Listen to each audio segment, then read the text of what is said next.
To the show. A quick message just came in here, and it's from Charles Chidozie. He says, Anthony, please, this Mystery Wednesday price should be upgraded to 5k because now New Year be this. Charles, come and sponsor us. Charles, we know you're a big man. We know you're a big man. Come and sponsor us, and then of course we'll be doing 5k.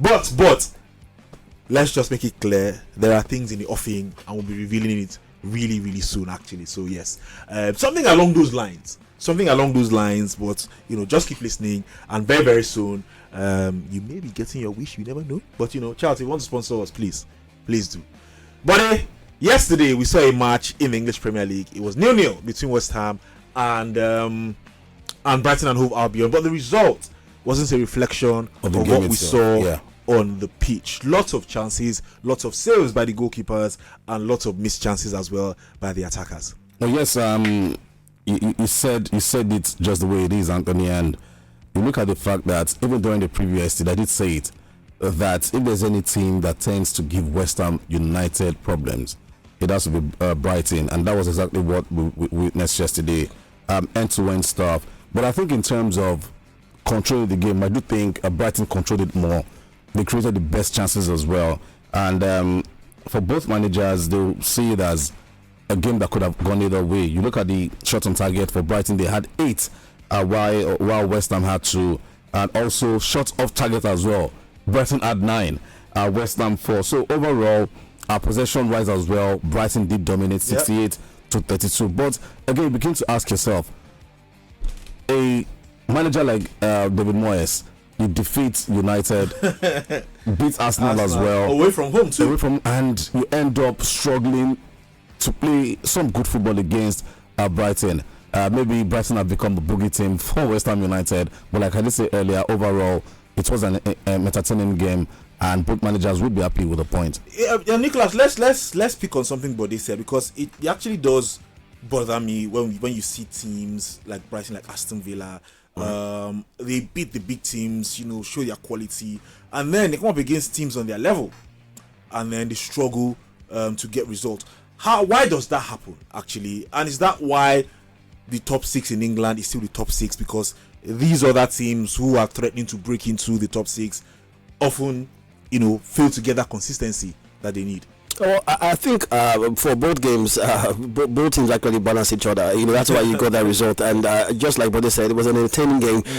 Shout out to both keepers. I think they were on point. And for the Zerbi, I think it was actually more excited about the draw because, in the last 24 games, they've not kept a clean sheet. So this is the first one. But it's a good one for them. And you would have thought maybe West Ham probably would have gotten the win over Brighton. But again, this both teams actually, still in the European League. They might probably face off each other in the European League because they've both progressed in the next round of that particular competition. So I think it's a good draw for Brighton, but a bad game for West Ham. Compared to the 8 shot on target, they had 68% percentage in that particular game. It goes to show that they wanted the game, they wanted to win more. And I must say, for David Moyes, it was the last fixtures throughout this festive period. So you can understand the low turnout when it comes to games. Everybody just want to play, cool football. And for West Ham, they have a lot of players going to the AFCON. So all of this, I think, might be, the result of that particular game. By the end of the day, it was a good game, and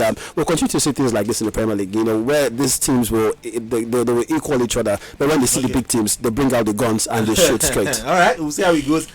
Charles sends another message. He says, Anthony, you want me to sponsor a show that spends more time bantering my club? You haven't been fair on me.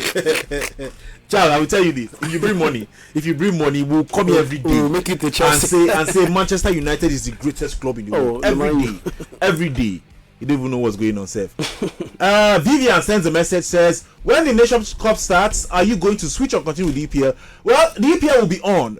The good thing is that AFCON Extra will come up in the evening, 4:15 in the evening. So yes, you get the best of everything. You can have your Premier League zone, and you can have AFCON Extra as well later in the evening. So we got you covered. We don't like 100. We don't like 100. We don't like to leave anybody out. So we got you covered over here. So don't worry. You still get the Premier League zone, and of course you get AFCON Extra later in the evening. So we're not cancelling the Premier League zone. We'll just switch AFCON Extra to a different time. That's what we're doing. Anyway, let's go on another break. Take a word from one expert. We'll come back, of course. We'll give you some transfers, and then we'll dive right into Mystery Wednesday. Don't go anywhere. Did you enjoy this video? Hit the subscribe button for more. Leave a comment and like. Thank you.